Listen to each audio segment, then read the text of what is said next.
सर्वधर्मस्थापकस्तं सर्वधर्मस्वरूपकम् आचार्यनं महाचार्य रामकृष्णाय ते नमः। जननीं शारदां देवीं रामकृष्णं जगद्गुरुं पादपद्मे त्रयो श्रित्वा प्रणमामि मुहुर्मुहुः। पुरतत्तेतसदालिनो रामकृष्णस्य यो धर्मस्थापनरतो वीरेशं तं नमाम्यहम्। कालिन्दी पुल्लकमले माधवीन क्रीडारत ब्रह्मानन्दं नमस्तुभ्यं सद्गुरु लोकनायक। योगानन्द प्रेमानन्दश्चन्नवये च पार्षद रामकृष्ण गतप्राणं सर्वांस्तान् प्रणमाम्यहम्। गुरुर्ब्रह्मा गुरुर्विष्णु गुरुदेवो महेश्वर गुरुदेव परब्रह्म तस्मै श्री गुरवे नमः। Namaskar. Today is the holy day, the birth tithi of Swami Turiyanandaji Maharaj, one of the direct disciple of Thakur Sri Ramakrishna Paramahansadev. Each disciple of Sri Ramakrishna was great in his own way. Each had superb qualities which dazzled those who witnessed them. Swami Turiyanandaji Maharaj was a blazing fire of renunciation. To be near him was to feel the warmth of his highly developed spiritual personality.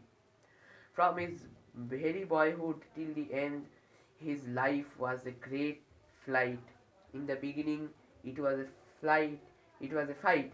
His life was a great fight, and in the beginning of his life, it was the fight for his own spiritual evolution. During the latter days, to make those who came within the orbit of his influence better, he was as if ceaselessly alert and vigilant, so that everything in and around him might be the expression of the high spirituality. Yet it meant no struggle to him. It became so very natural within him.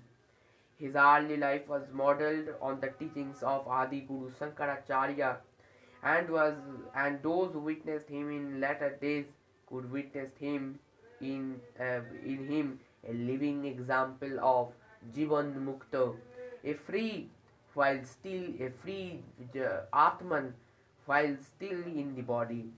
Swami Vivekananda, in his characteristic way of presenting a point of view in the most empathetic and impressive manner, even belittling himself and his own achievement, said to the American disciple, "In me you have seen the expression of Kshatriya power. I am going to send you, I am going to send to you one who is embodiment of Brahminical qualities, who represent what a Brahman or the highest spiritual evolution of a man is." And he sent Swami Turiyanandaji Maharaj, Hari Maharaj. Swami Turiyanandaji Maharaj was born in a Brahmin family in North Calcutta on 3rd January 1863. His family name was Harinath Chattopadhyay. He lost his parent while he was very young and was brought up by his elder brother. He could not prosecute his studies beyond the entrance class as his interest lay in another direction.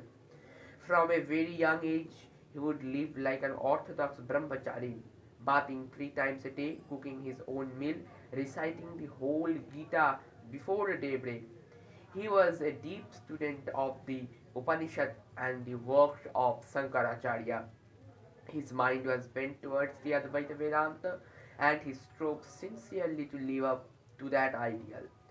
The story goes that once when he was bathing in the Ganga, something looking like a crocodile popped up in the river, and a shout was raised around asking the bathers to run up. His first reaction was to leave the water and come to the bank for safety of his life. At once that thought occurred to him: if I am one with Brahman, why should I fear? I am not a body, and if I am spirit, what fear have I from anything in the whole world, much less from a crocodile? The idea was so much steadied his mind that he did not leave the spot. Bystanders thought that he was foolishly quoting that, but they did not know that he was testing his faith in Advaita philosophy. The purpose of his life was to be a Jivan Mukta. He himself once said that the first time he read the verse in which it was said that the life it is meant for the realization of Jivan Mukti, he leapt in joy. For that was the ideal he was aiming at. The scriptures say that a man is sincere. He meets with his spiritual guide unsought for. Harinath also met his master unexpectedly and without knowing it. He was then a boy of 13 or 14. He heard that a Paramahansa, a sannyasin of the highest order, a realized soul, would come to a neighboring house. Out of curiosity, he went to see Thakur Sri see that Paramahansa who was coming in his neighboring house. The Paramahansa was none other than Thakur Sri Ramakrishna, who afterward played a great part in molding his life. To give the version of Swami Turiyananda himself, a hanky carriage with two passengers in it stopped in front of the house. A thin, emaciated man got down from the carriage supported by another man. He appeared to be totally unconscious of the world. When I got a better view of him, I saw his face was surrounded with a halo. The thought immediately flashed in my mind. I have read about Sukadeva in scripture. Is this then a man like him? Supported by his attendant, he walked in the room with a tottering gait. Regaining a little consciousness of the world, he saw a large portrait of Kali on the wall, bowed his head before it, and then he sang a song depicting the oneness of Kali and Krishna, which thrilled the audience. So this was the first vision and the introduction of Thakur in the life of Swami Turiyananda Maharaj, Harinath, afterwards Hari Maharaj. Today, on this topic, we shall discuss the life of Maharaj as a wandering monk. The sannyasis' love for freedom made some young monks feel that they must go out in the wide world depending solely on God and gathering spiritual experiences from the hardship and difficulties of life. Hari Maharaj, that time he was known as from Harinath, he transformed, took the name Swami Turiyananda. Also left for the shelter of the Baranagar Math, and for years he travelled on foot from a holy city to another, practicing the most rigorous austerities. He had often declared the barest necessities about him. At the North India, he passed within a cotton chadar, and for his food, he had what chance might bring. He travelled through the Uttar Pradesh and stayed for some time in Rajpur near Dehradun, and it was here that an astrologer told him that he would soon meet one whom he liked most. One day or two, he was surprised to meet Swami Vivekananda, who was accompanied by some Guru Bhais. Hari Maharaj joined the party and practiced tapasya at Rishikesh, the famous retreat of monks a few miles above Haridwar. After Swamiji had recovered from the severe fever which he had here, he went to Meerut to recover his health, and from there to Delhi. Hari Maharaj was one of that party which accompanied him. Hari Maharaj again travelled with him from Bombay to Abu Road when the latter was about to depart for America in 1893. He used to say later that from the radiant form of Swamiji, he could at once judge that he had perfected himself in sadhana and was ready to impart to mankind the result of his experience. At Abu Road, Swamiji told Swami Turiyananda, Hari Bhai, Brother Hari, by which affectionate name he called him, I do not know what I have gained by austerities or spiritual practices, but this I find that from the experience of travel throughout India, my heart has expanded.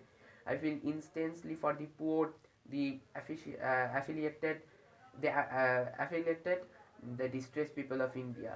Let me see if I can do anything for them. Talking of his days, he was said, I though I traveled much, I also studies much all along. At Vrindavan I studies a great deal of bhakti scripture. It is not good to wander much if you do not at the same time continue your sadhana. And there are many things about Maharaj life which is uh, great to know about his most spiritual life. We cannot, and with some sentence of Swamiji, I would like to conclude today's speech. We cannot do better than conclude uh, this talk, and in Swamiji's own words, that I have done what one being born a man should do. My aim was to make my life pure. I used to read a great deal, 8 or 9 hours daily. I read many Puranas and then the Vedanta, and my mind settled on the Vedanta. When I first read the verse in which it said that life is meant for the realization of Jivan Mukti, freedom in this very life, I lived in joy, and for indeed I purpose and for indeed was the purpose of my life, that to attain the Jivan Mukta. Today we will end by touching the feet of Swami Turiyananda Ji Maharaj. Om Shanti Shanti Shanti Hari Om Tat Sat Sri Ramakrishna Arpanamastu.